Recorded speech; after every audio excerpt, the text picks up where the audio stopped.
Hola, hola, ¿qué tal? ¿Cómo están? Bienvenidos. Es un enorme placer saludarlos de nuevo y compartir de nuevo con ustedes, porque hoy quiero hablarles de superar las expectativas. Supera las expectativas. No te preocupes que no va por donde siempre, no va por las típicas frases motivacionales.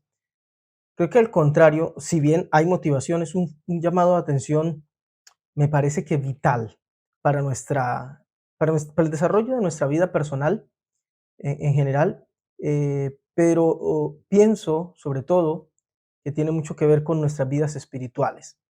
Vamos a hablar de superar las expectativas para Bejucotai, la última porción del libro de Baikra, de Levítico. La porción se encuentra a partir del capítulo 26, versículo 3, hasta el final del libro, que es 27:34 de Levítico.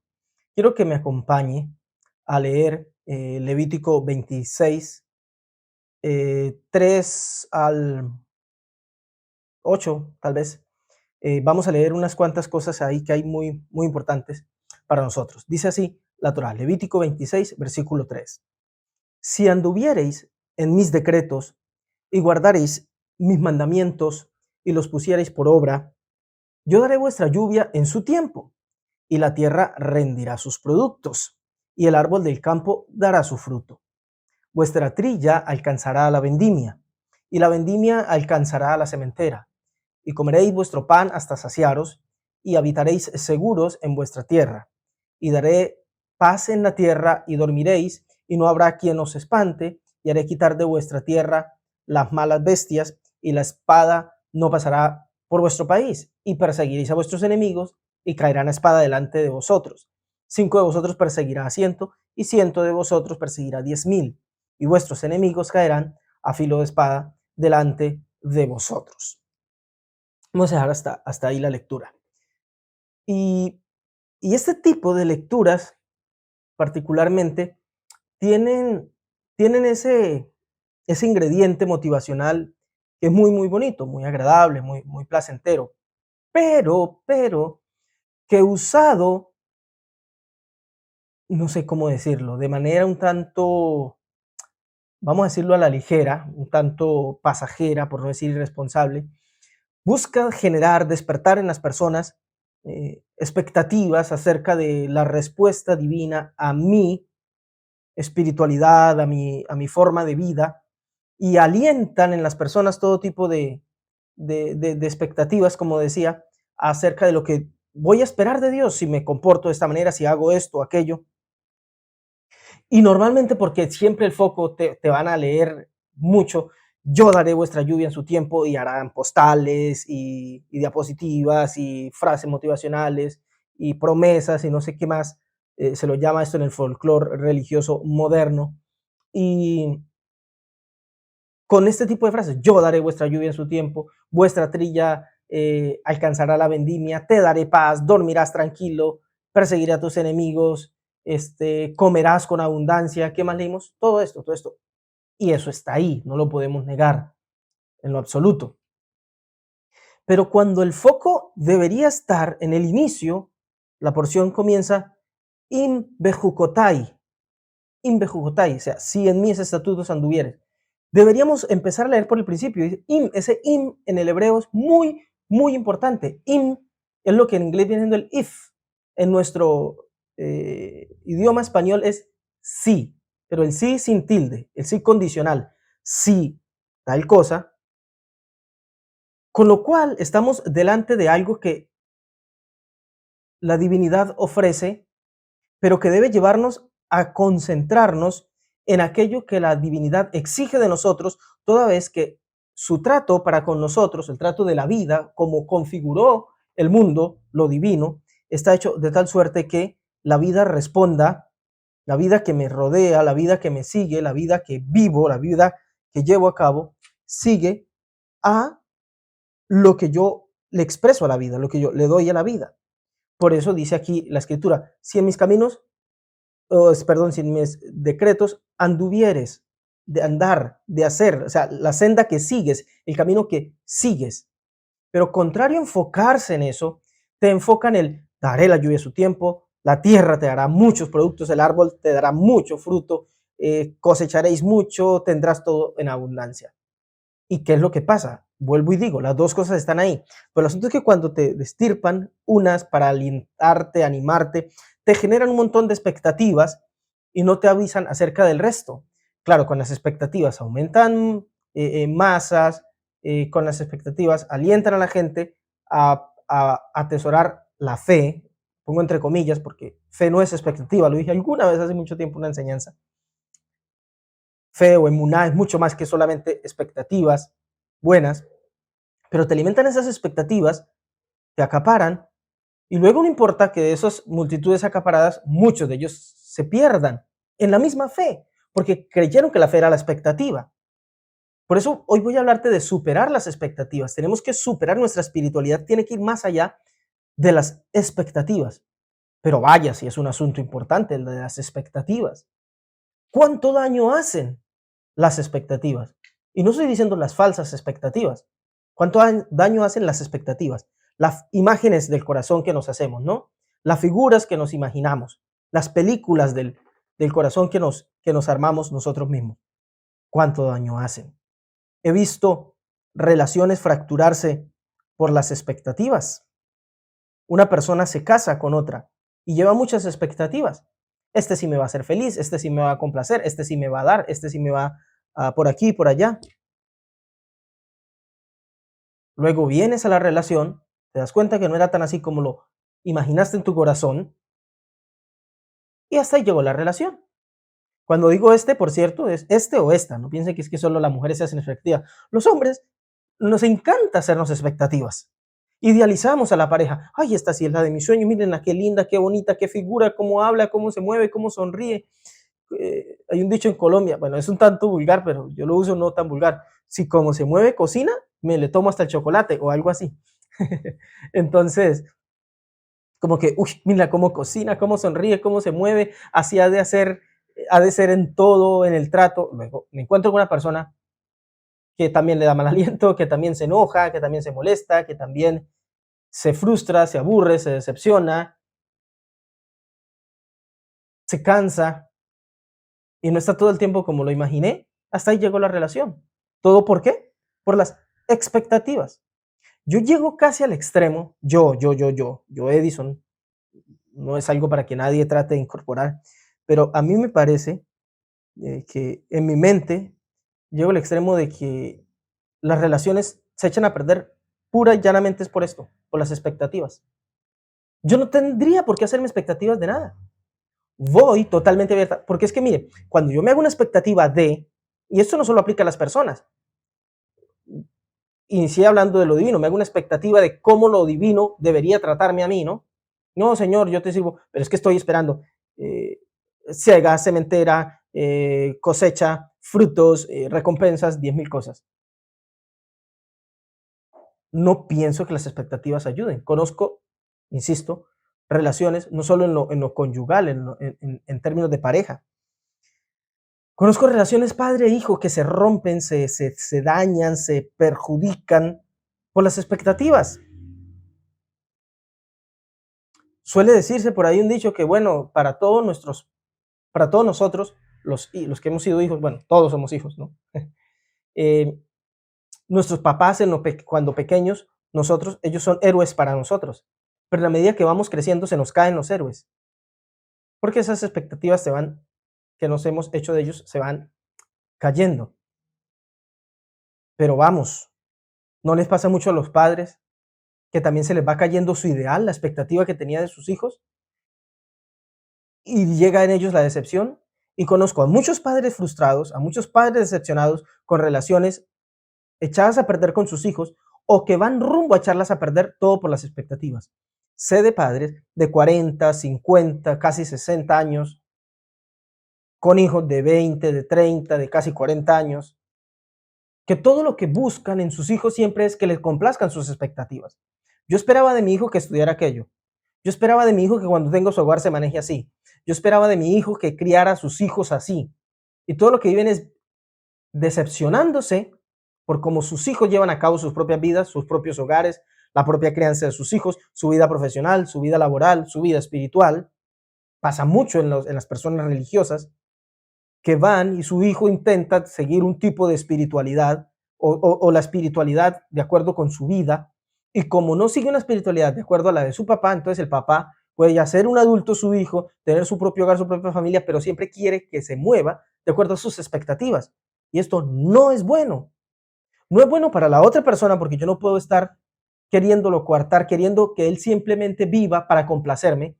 Y no es bueno para el propio padre de familia, que va a ir de decepción en decepción, de disgusto en disgusto, de frustración en frustración, al ver que su hijo no le llena las expectativas. Y no lo va a hacer porque para eso no están los hijos. Los padres tenemos que decirnos esto. Los hijos, la presencia de los hijos en nuestras vidas, no está ahí, no fueron hechos simplemente para que nos cumplan expectativas.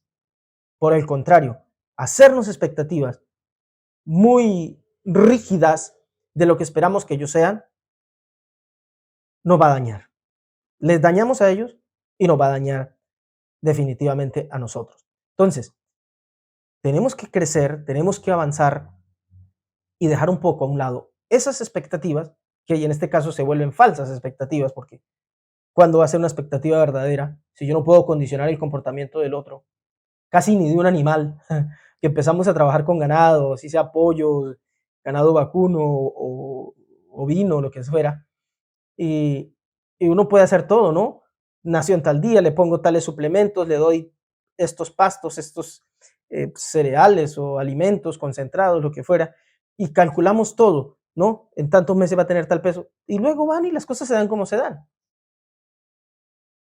Todo por el problema de las expectativas.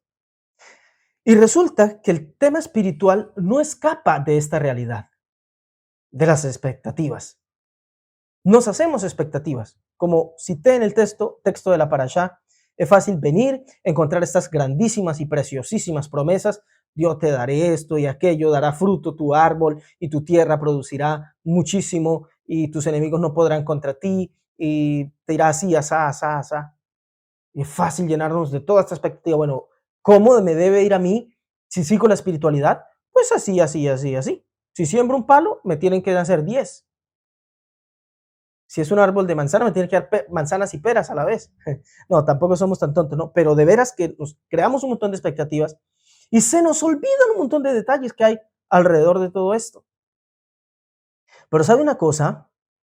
Que no solo a nosotros nos pasó, o no solo a nosotros nos pasa, sino que ha pasado y, bendito sea Dios, en las escrituras han quedado consignados registros, historias de personas de la espiritualidad que atravesaron este mismo valle, el valle de la expectativa y de ver frustradas sus expectativas.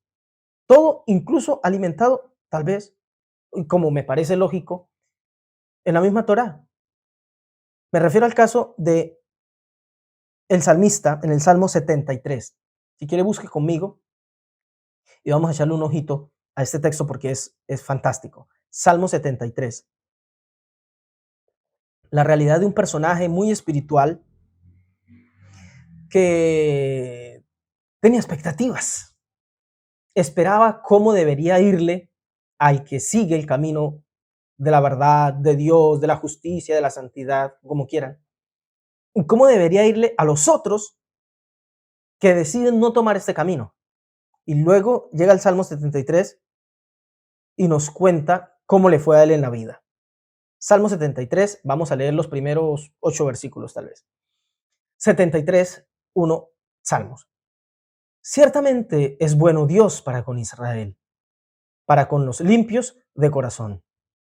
En cuanto a mí, casi se deslizaron mis pies, por poco resbalaron mis pasos, porque tuve celos, y aclaro, permítanme el paréntesis, leo celos, no envidia, estoy leyendo la versión tradicional Reina Valera, pero he cambiado decididamente celos en lugar de envidia, porque no es lo que el texto transmite. El texto hebreo tiene ahí caná y se traduce como celos. Luego, ¿no es lo mismo celos que envidia? No, lo comentaré más adelante, pero además estoy basado en fuentes, ¿no? Fuentes hebreas lo traducen así. Martin Buber, el pensador austriaco, lo traduce así.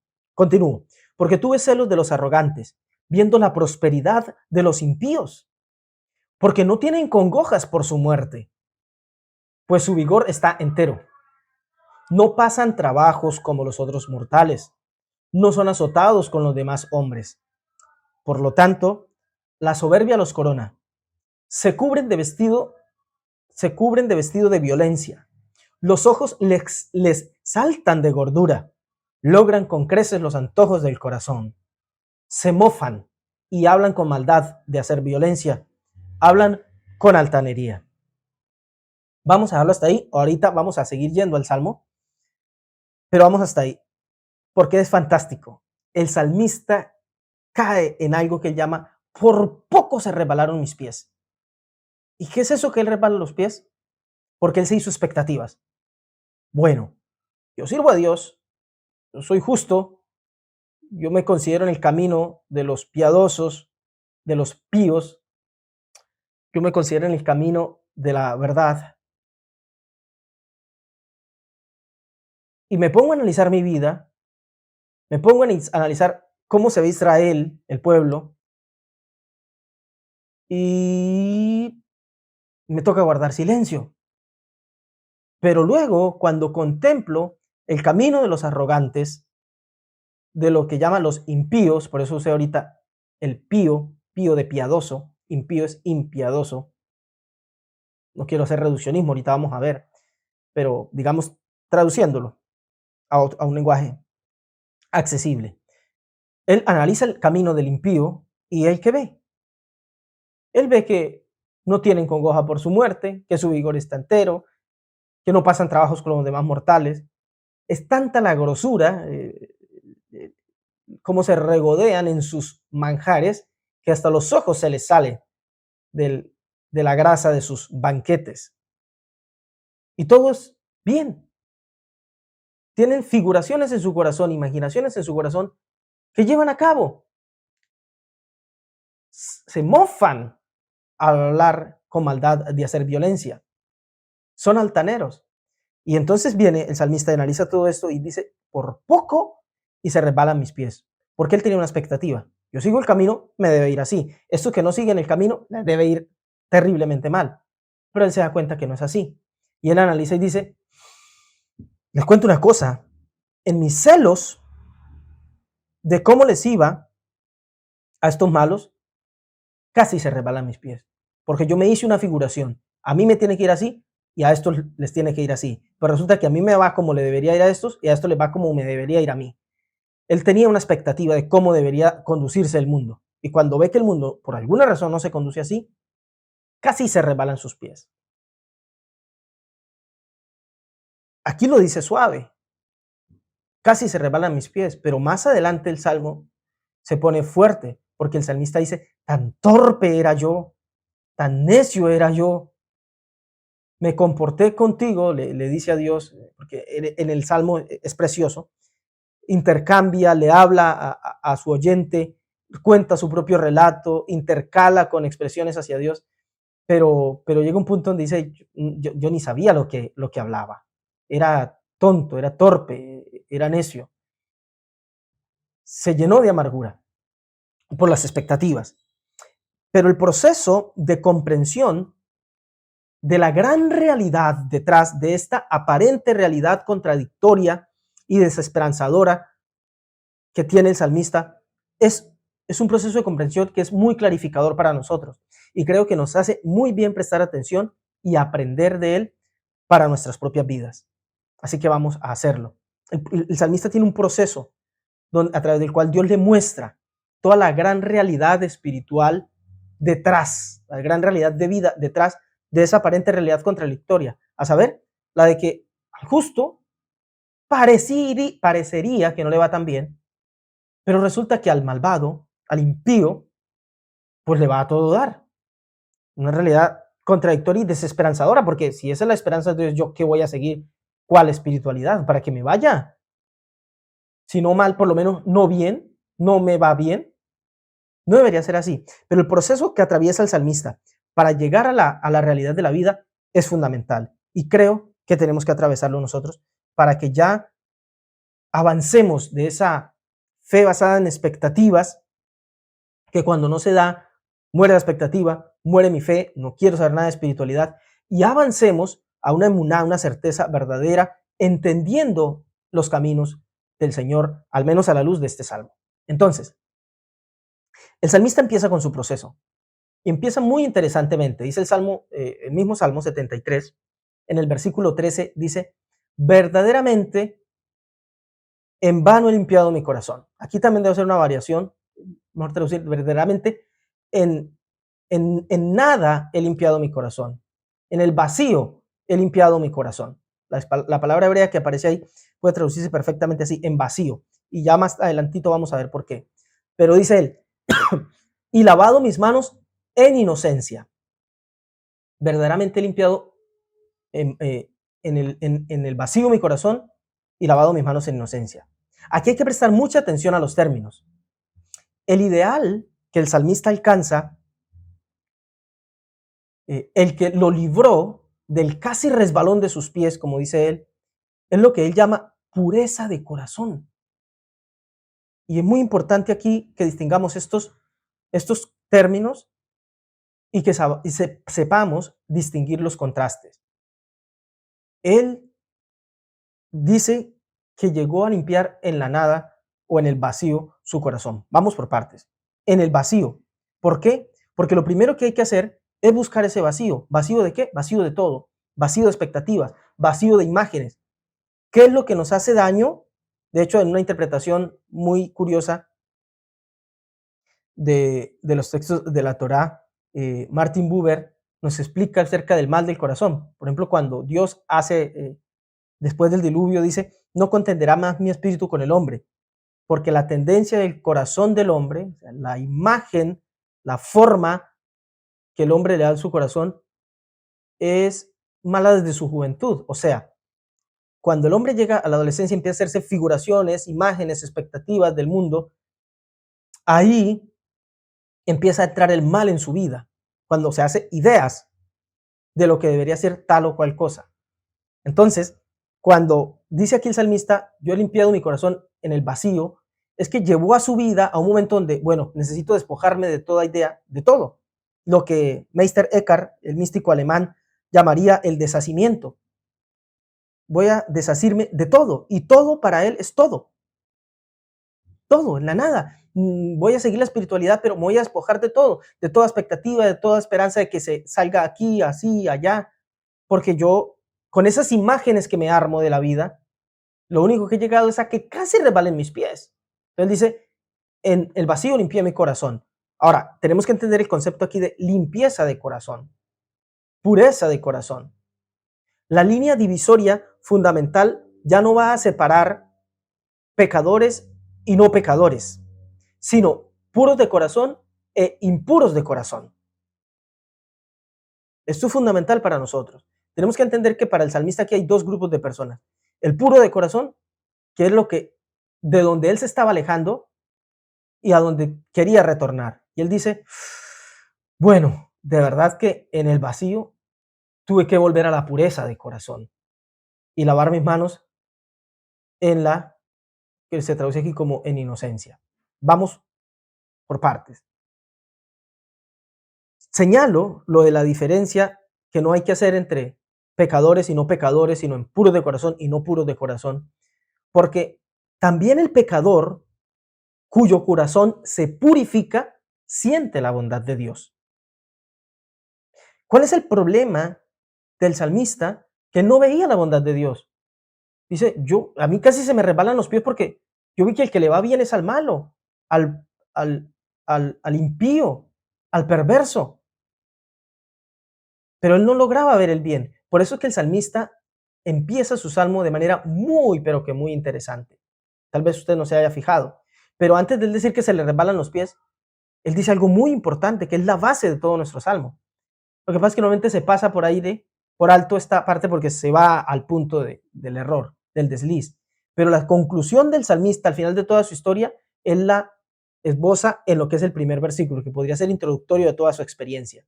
Él dice, ciertamente es bueno Dios para con Israel, para con los limpios de corazón. O sea, todo el salmo que desarrolla después es, a mí casi se me resbalan los pies, porque yo no me estaba percatando de una cosa.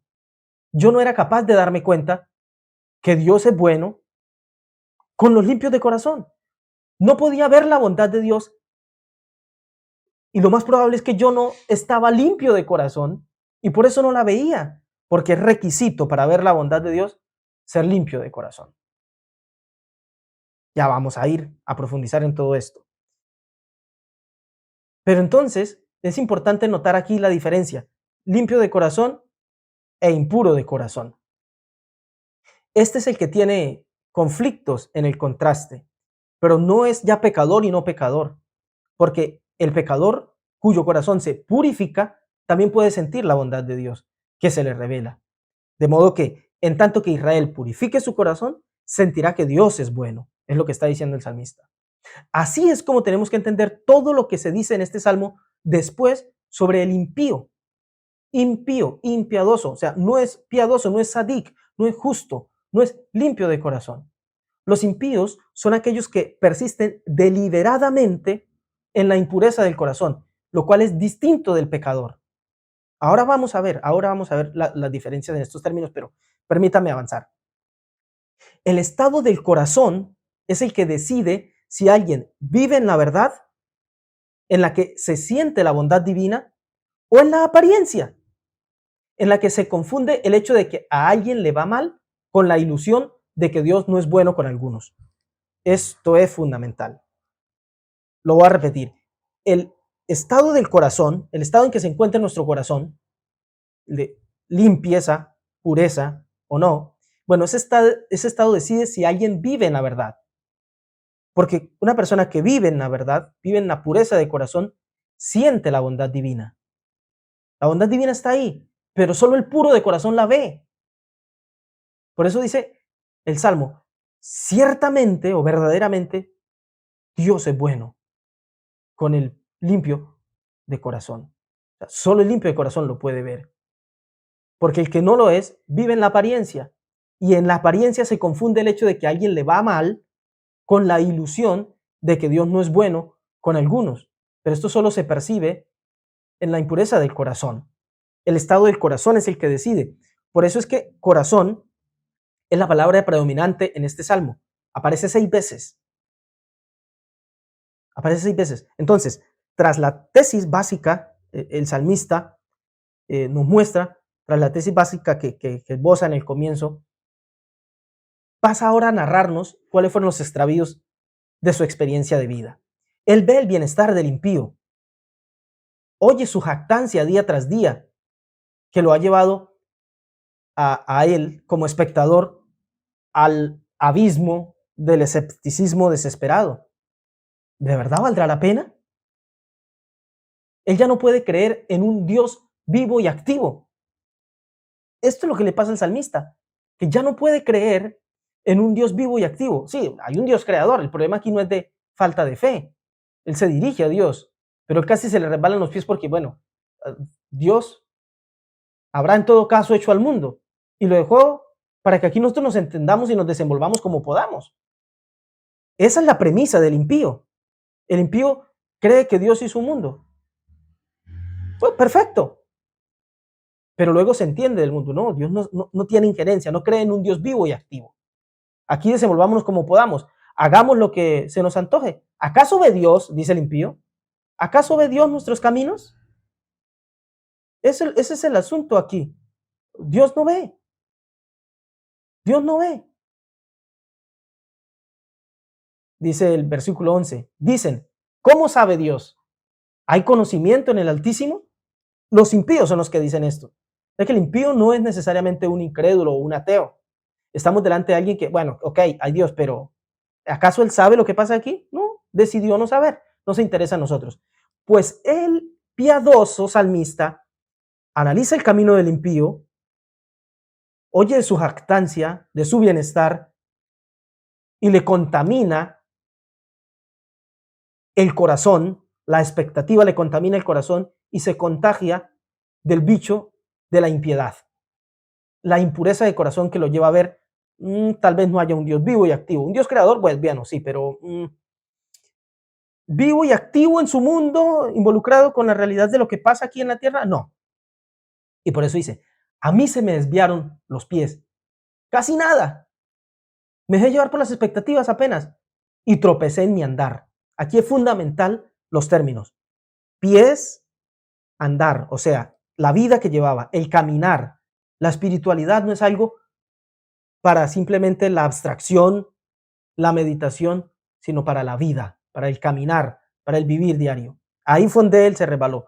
Yo analicé y mire cómo me va, cómo le va al impío. Dios como que no está muy involucrado acá. Impureza de corazón. La impiedad estaba tocándole la puerta. Incluso llega a estar celoso por la posición privilegiada de la que gozan los impíos. Lo que siente no es envidia, sino celos. Él no envidiaba el lugar de los impíos, no quería vivir como ellos. No era su estilo de vida, eso no era lo que a él le agradaba. Pero sí sentía celos de cómo a ellos les iba.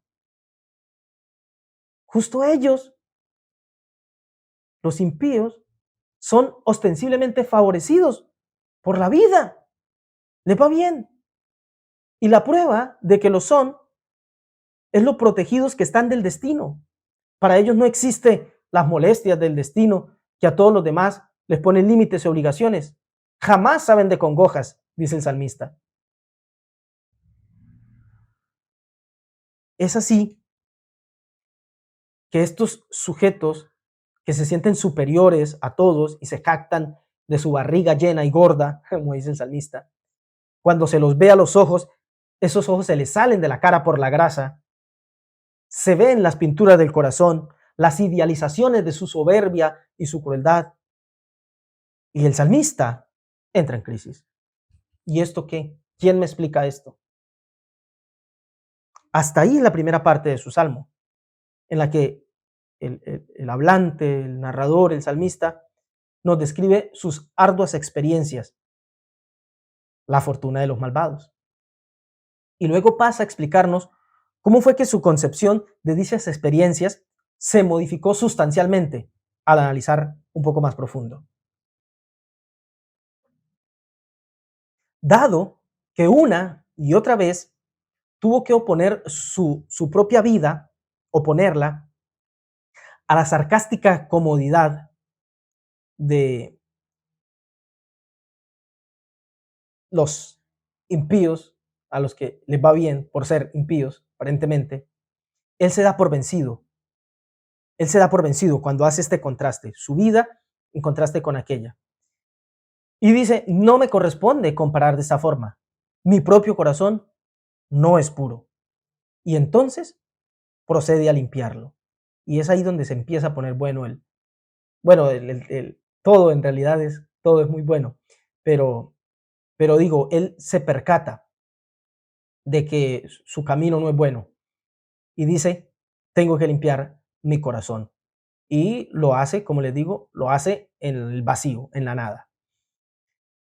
Y cuando empieza a limpiarlo, aun cuando logra lavar sus manos en la pureza, lo que aquí no significa un acto o un sentimiento de justicia consigo mismo, no es pureza en el caso de me hice puro, ahora soy justo o me siento justo, sino que se refiere a la pureza genuina y superior que se adquiere merced a una gran lucha del alma.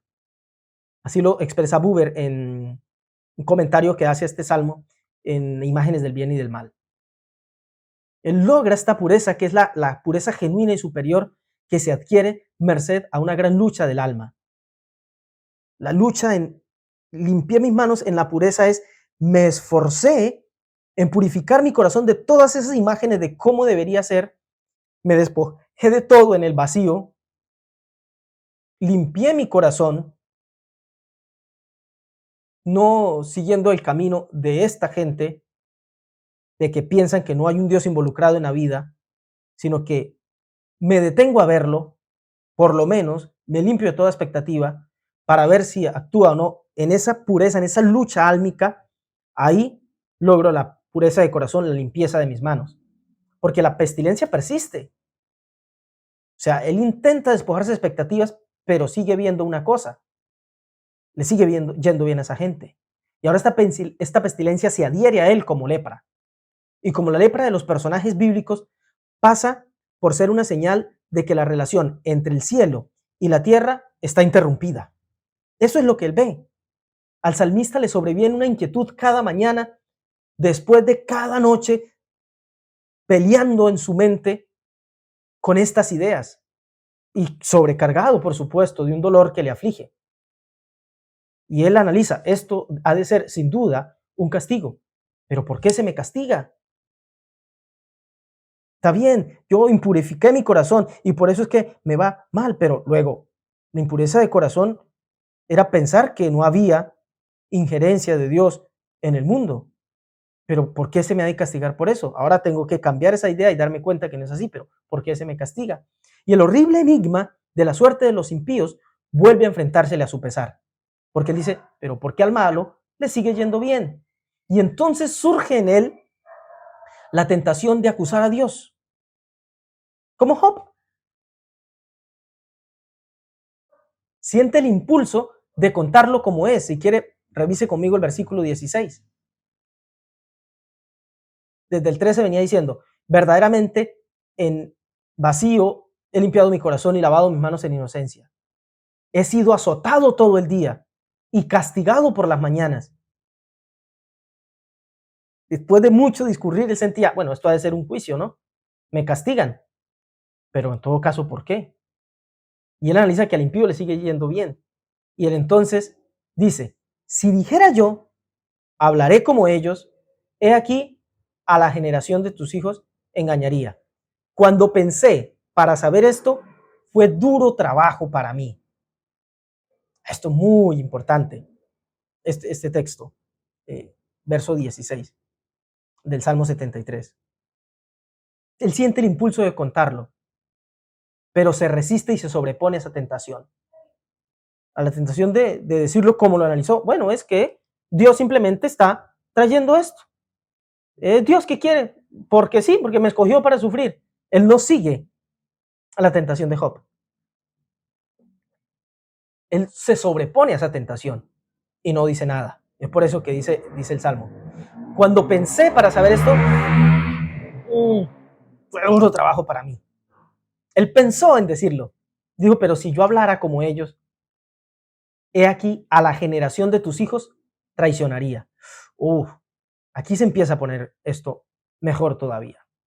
La descripción de ese triunfo que hace el salmista se nos presenta bajo la más intensa de las formas a disposición que tiene el salmista, la de la invocación a Dios. Aquí deja de contar cosas, interrumpe su informe objetivo y se dirige a Dios, le habla a Dios. Dice, si hubiera seguido mi impulso interno, le dice, hubiera expresado cómo veía el mundo de los hombres bajo tu reino. Habría traicionado a la generación de tus hijos, dice el versículo 15. La generación de los hijos de Dios. En ese momento él no sabía que los puros de corazón son los hijos de Dios. Los puros de corazón. ¿Quién es el puro de corazón? Eso que no sabía, ahora lo sabe. Puro de corazón es el que limpia su corazón de cualquier expectativa y sabe que Dios está siempre presente en la vida del hombre, sabe que Dios está siempre presente en cómo le vaya con su bien, solo que solo el puro de corazón lo ve. Él no sabía eso.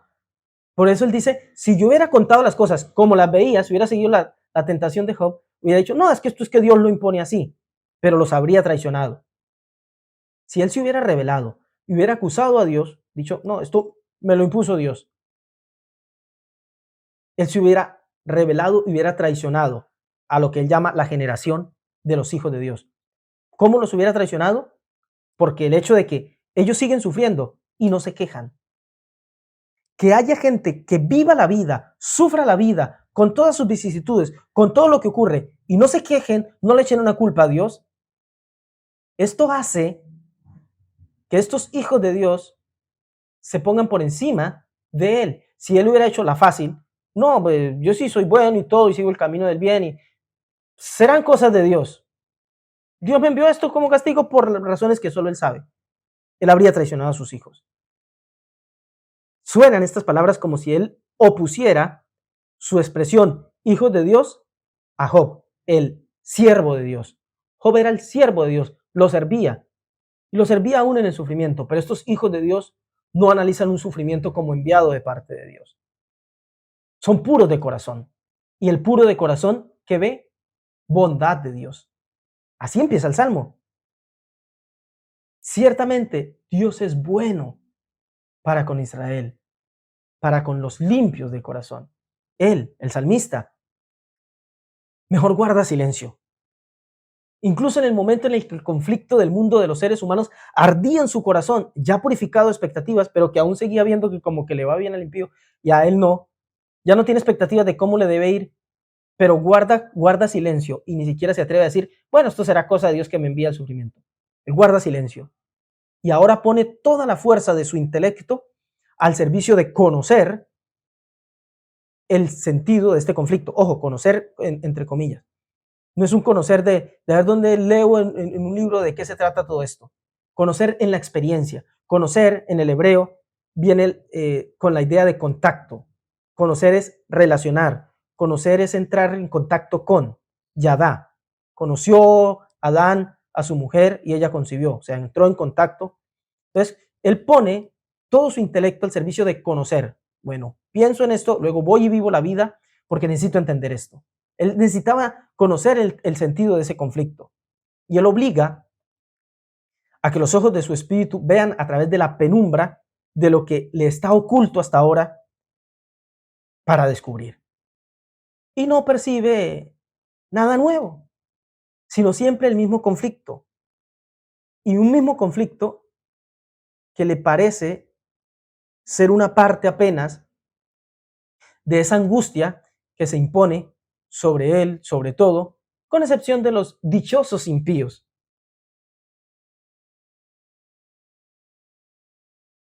Él se percata que su propia persona se había vuelto uno de estos impíos. Y sin embargo, no advertía que Dios era bueno con Israel.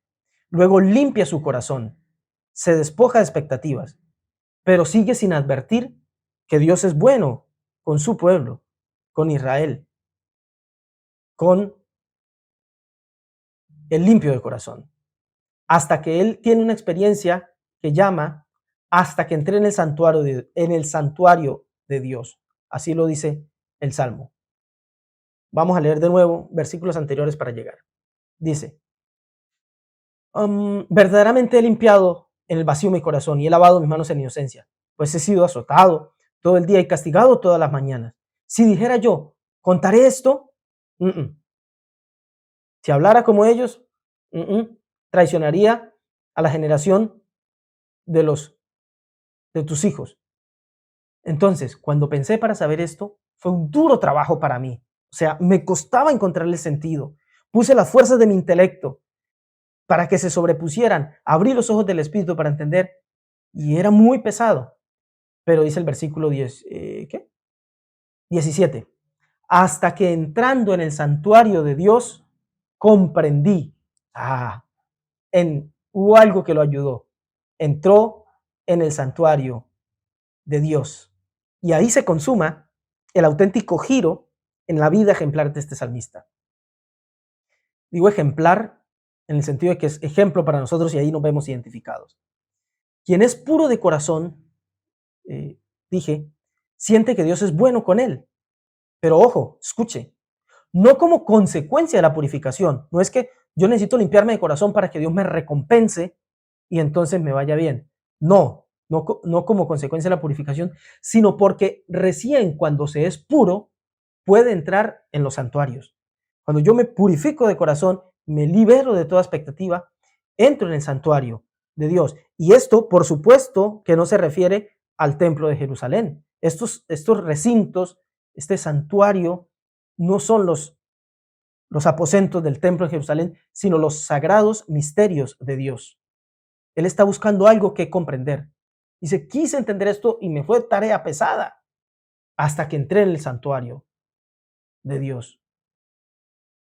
Los sagrados misterios divinos.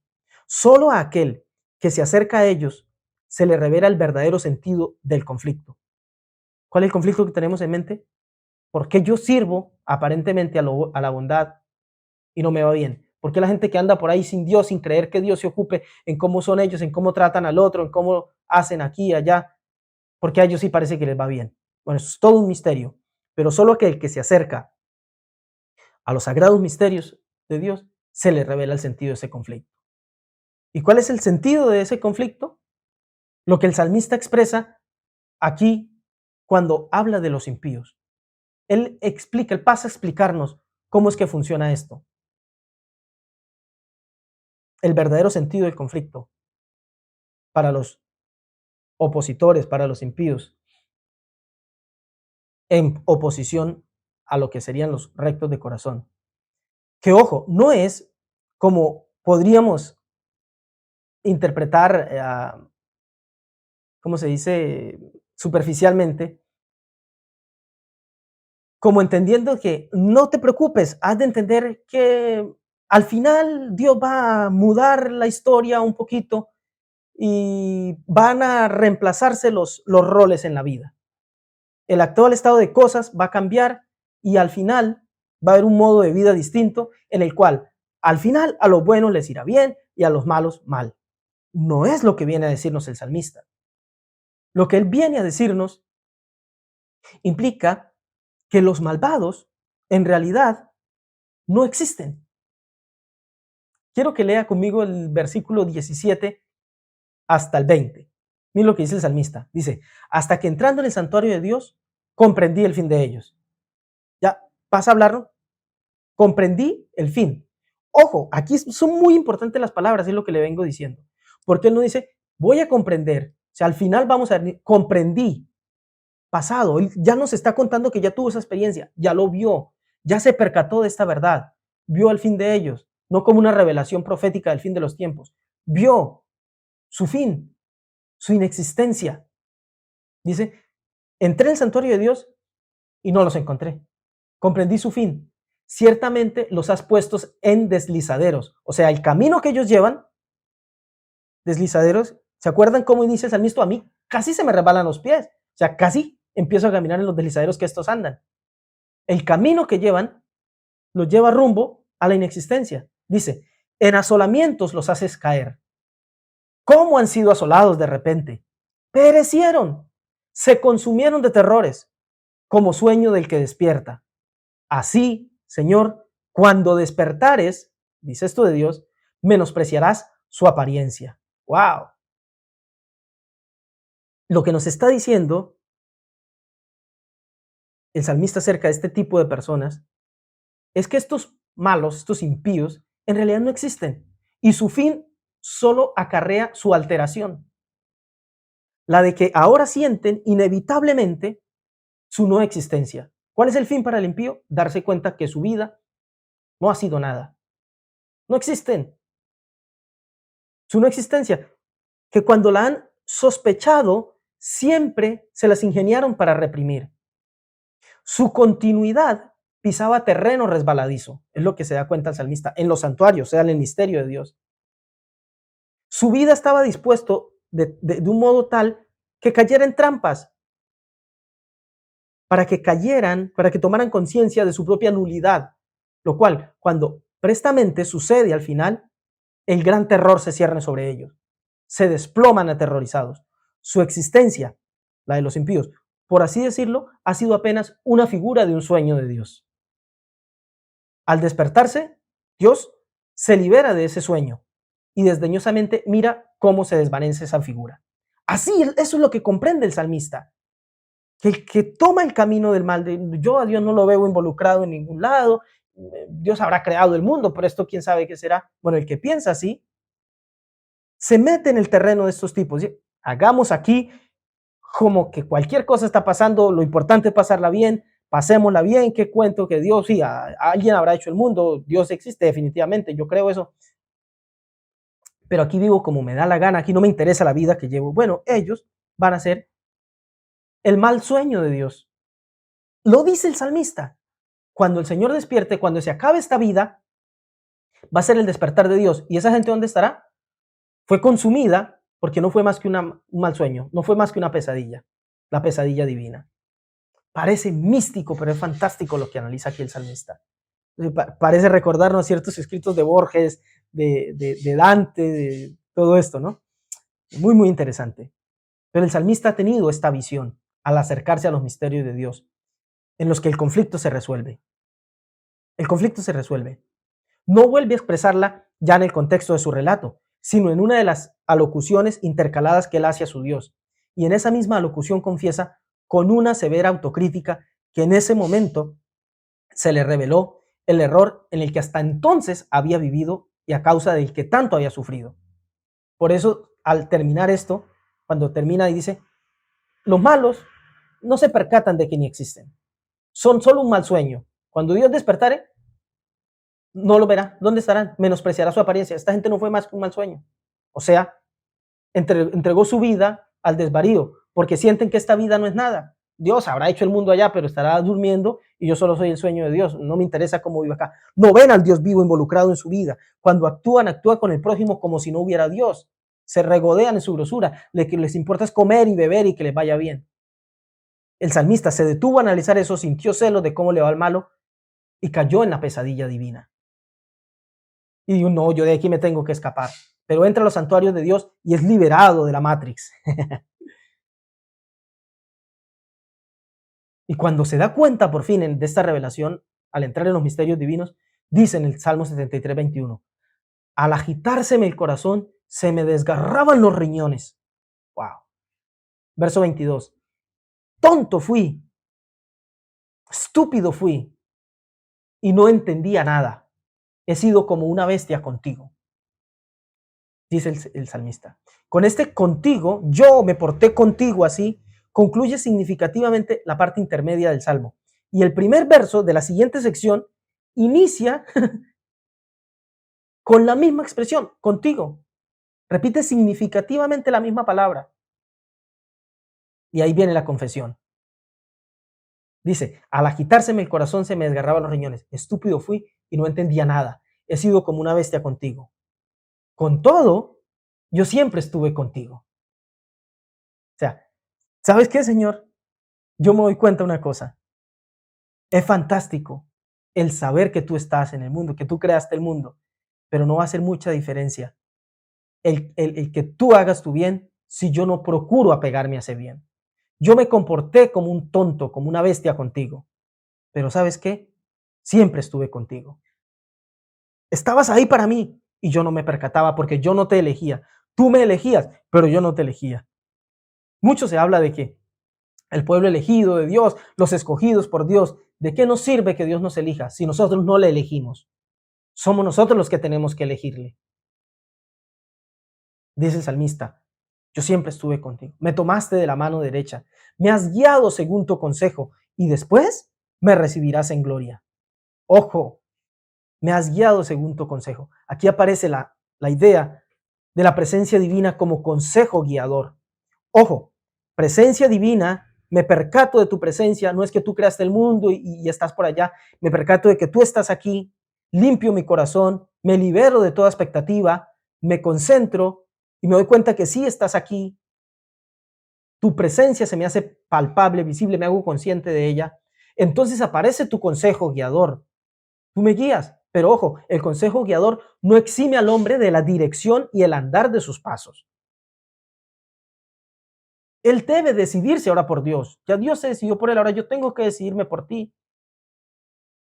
Y entonces cuando el salmista se da cuenta que no es que Dios está por allá y aquí arreglémonosla como podamos, sino que Dios está aquí y yo tengo que liberarme de expectativas de cómo creo que debería ir, debo limpiar mi corazón, darme cuenta que Él sí está. Solo cuando limpio mi corazón me puedo acercar a sus santuarios, o sea, a sus misterios, solo cuando entro en sus misterios y me doy cuenta que la única manera de que mi camino persista en Él es acercarme a Él, es no solo ver que Él me elige, sino yo elegirlo, yo caminar y decidir cada paso que doy, usarlo para acercarme a Él, cada acto que hago con el prójimo, con el otro, conmigo mismo, con mi propia vida, darlo como un acercamiento a lo divino. Ahí su dirección me guía.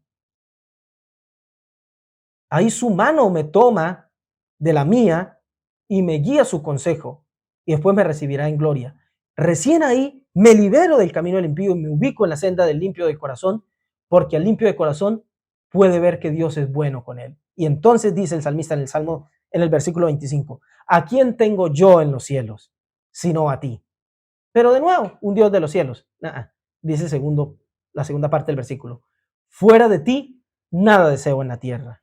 ¡Wow! Me es lo mismo cielos que tierra, con tal que estés tú, o como lo dice Eckhart, el místico alemán, si te tengo a ti, ¿de qué me importan cielo y tierra? No me importa, no hago diferencia, no hay diferencia si cielo o tierra, te tengo a ti. Tú eres la base del cielo, o sea, el fundamento de la creación. Pero también eres el que conduce los pasos en la tierra. Si te tengo a ti, ¿qué me importa el resto? ¿Cómo le va a este o aquel? Bueno, si yo me detengo a ver que este malvado es ateo, no cree, blasfema, cuanta cosa de las cosas divinas y le va bien, bueno, yo voy a entrar en la categoría de la pesadilla de Dios. Este tipo despierta a Dios, es decir, se acaba la vida y este tipo desaparece porque su vida la, la desestimó la cercanía de Dios para su vida. ¿Qué va a hacer de él? Cualquier cosa menos la cercanía divina. Pero yo, cuando me apego a Dios, no solamente tengo idea, ilusión, fantasía de un mundo por venir perfecto y divino, sino que ahora me apego a Dios y ya no me importa cielo, tierra, mundo por venir o mundo presente, todo me es igual en Dios. Y ahí cobran sentido las palabras del apóstol cuando dice, ¿quién nos podrá separar del amor de Dios? Ni vida, ni muerte, ni alto, ni profundo, ni lo presente, ni lo porvenir. Nada. Yo decido apegarme a Dios porque no es cuestión de que Él me elija, sino de que yo lo haga. Yo lo elijo a Él en cada cosa que hago y ya entro en la eternidad porque me apego a lo eterno. Pero si yo no me apego a lo eterno, porque Dios hizo el mundo, pero aquí puedo hacer lo que me da la gana, yo me desentiendo de lo divino, ya no me apego a la eternidad, me apego al sueño. Cuando Dios despierte de su sueño, figurativo, obvio, es decir, cuando termine esta creación, yo no estaré, no seré más que un mal recuerdo, como cuando alguien despierta de una pesadilla.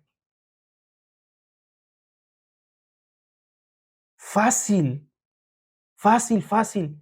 Las expectativas, incluso soltadas desde un púlpito, pueden distanciarnos de lo divino y convertirnos en lo que no queremos ser. Tenemos que, como también dice Eckhart en uno de sus tratados, entrégate a Dios con todas las cosas y luego no te aflijas por lo que Él hace con lo suyo. Tú entrégate, luego vas a reparar en cómo te va. Mira, si tú estimas que no te está yendo bien, lo más probable es que no estás limpio de corazón, no estás viendo lo divino. Porque quien es puro de corazón, solo quien es puro de corazón, puede ver lo bueno que es Dios con él. No se trata de ganarte la bondad de Dios, se trata de limpiar tu corazón para que la veas, porque la bondad de Dios siempre está ahí. No se trata de ganar la bondad de Dios, se trata de limpiar tu corazón para que puedas verla. Voy a tratar de resumirlo. Me quedan un minuto. Mire, es cuestión de ubicarnos, es cuestión de que nos ubiquemos. Hay tres lugares en los que podemos ubicarnos. El del piadoso, el sadik, el puro de corazón, el que se despoja de toda imagen de cómo cree que debe ser la vida. El del pecador, ¿cuál es el pecador? Lo he dicho una y otra vez, haberá el que se separa de lo divino. Otra palabra para pecado es het. Het es el que erra, el blanco, es la idea, el que erra, el que falla, el pecador, pero está el impío, y hay diferencias. El puro de corazón no es un tipo de persona, es un estado del ser. Estoy en estado de limpieza, limpié mi corazón. No hay buenos. De hecho, el maestro dijo, ¿por qué me dice bueno? No hay bueno, sino Dios. Entonces, no hay buenos, pero sí existe el bien. Y el bien es estar cerca de Dios. Así lo dice el salmista en el Salmo 73, que leímos en el 28, la primera parte. Pero en cuanto a mí, el acercarme a Dios es el bien. Entonces no es que no le va bien al que sigue el camino de Dios. Lo que pasa es que si alguien dice seguir el camino de Dios, pero no se acerca a Él, sino que lo único que busca es seguir un camino en forma dogmática para que le vaya bien en forma religiosa, perdió el año y no va a ver lo bien que le va, porque el bien es acercarse a lo divino. Cuando te acercas limpio de corazón, ese es tu bien. Lo puedes ver, ves lo que antes no veías. El pecador es el que erra, el que se equivoca, el que se desliza. No veo las cosas como... Bueno, pero aún para el pecador hay esperanza. ¿Ah? Sí, está escrito en el Salmo 25:8, bueno y recto es el Señor, por tanto, Él enseñará a los pecadores el camino. Él enseñará a los pecadores el camino. Tú puedes errar, puedes equivocarte, pero mientras estés dispuesto a caminar, ahora, ¿qué enseña el Señor a los pecadores? El camino, pero se les enseña el camino para que el pecador lo camine. Al empezar a caminar, lo deja de ser pecador y entra en la categoría de limpio de corazón. Es un estado del ser limpio de corazón. Pero obstinarse en rechazar ese camino e inventarse un camino propio, o sea, el egoísmo puro, no, que Dios, yo vivo así. Bueno, eso nos ubica en un tipo de persona, el impío, para el cual está reservado el exterminio. Así lo resume perfectamente el Salmo 1, el versículo 5. Por tanto, no se levantarán los malos en el juicio, ni los pecadores en la congregación de los justos. Ojo, el impío no sobrevive en el juicio. En el juicio, o sea, en la evaluación final, cuando Dios despierte de su sueño, vuelvo y digo, que acabe la vida y vea, ¿dónde está el impío? No aparecerá más. ¿Dónde está por ahí? No sobrevive, porque no fue más que ilusión su vida. Pero en cuanto a los pecadores no estarán en la congregación de los justos, pero en el día del juicio pueden estar. En el día de la evaluación pueden estar ahí, pueden levantarse. Si rectifican su camino y pasan de pecadores a congregación de los justos. Los justos son los que han sido probados con la vida. Bueno, ¿vale la pena seguir este camino? Bueno, solo lo vas a saber cuando seas probado. Yo espero que este mensaje sea clarificador y revelador para nosotros, porque tenemos que partir de la premisa del salmista. Él atravesó todo eso, pero antes advirtió, ciertamente es Dios bueno para con Israel, para con los limpios de corazón. Solo es cuestión de que limpiemos el corazón. Liberémonos de las expectativas, de las falsas expectativas. Seamos puros de corazón, sin imágenes de cómo debería ser. Apeguémonos a Dios, que ese es el bien, no esperando recompensas. Y verás cómo vas a ver la bondad divina. Enfócate en el sí de la parashá. ¿Recuerdan cómo empezamos la porción? Si anduvieres en mis decretos y guardaréis mis mandamientos y los pusierais por obra. Los mandamientos no son para pensar, no es para creernos tener la religión verdadera, el camino verdadero, la secta verdadera. Es para andar, para vivir. Vive la vida, vive tu mundo, vive la vida en tu mundo, de acuerdo a lo que estimas como guía divina. Apégate a eso, camina por ahí y luego libérate de cualquier expectativa. Si tú vas limpio de corazón, verás el bien. Porque, como dijo el salmista, ciertamente es bueno Dios para con los limpios de corazón. Limpia tu corazón. Si estás en la senda del pecador, del que erra, del que se equivoca, despójate de eso. Sigue su enseñanza, porque Él te mostrará el camino. Encamínate de vuelta a la limpieza de corazón para que veas su bondad, porque solo puede ver su bondad el que se apega a Él. Yo te doy gracias, amado Padre, por tu bendita Torá, por tu instrucción de vida, Señor. Gracias por estas verdades, bondades maravillosas que nos muestras a través de tu palabra, Señor. Gracias por eso que hace con nosotros, Señor. Guíanos a tu verdad, guíanos a tu verdad. Llévanos de la mano en esta instrucción, Señor, como hiciste con el salmista. Permítenos inquirir en tus misterios y descubrir tu santuario, Señor, a la luz de la revelación de tu bendita Torá. Permítenos caminar en esta senda, permítenos vivir por esta senda, permítenos el apegarnos a ti, porque a mí, en cuanto a mí, el apegarme a ti, ese es el bien. Permítenos limpiarnos de corazón para ver tu bien y cuánto haces por nosotros. Sálvanos, redímenos y que despertemos de esta horrible pesadilla en la que nos hemos querido meter por nuestras propias decisiones, Señor. Y guíanos a la maravillosa realidad del que se apega a ti, del que busca tu eternidad y ve tu eternidad y ve tu gloria y ve tu gracia revelada en su vida. Que así sea nuestra vida, Señor. Amén y amén. Bendito sea Dios por esta palabra, por este tiempo, por esta oportunidad de compartir. Espero que atesore esto en su corazón, que se abran los ojos de su entendimiento y que podamos todos caminar por esto. Cuídense, nos vemos en la próxima. Shavuot Tov.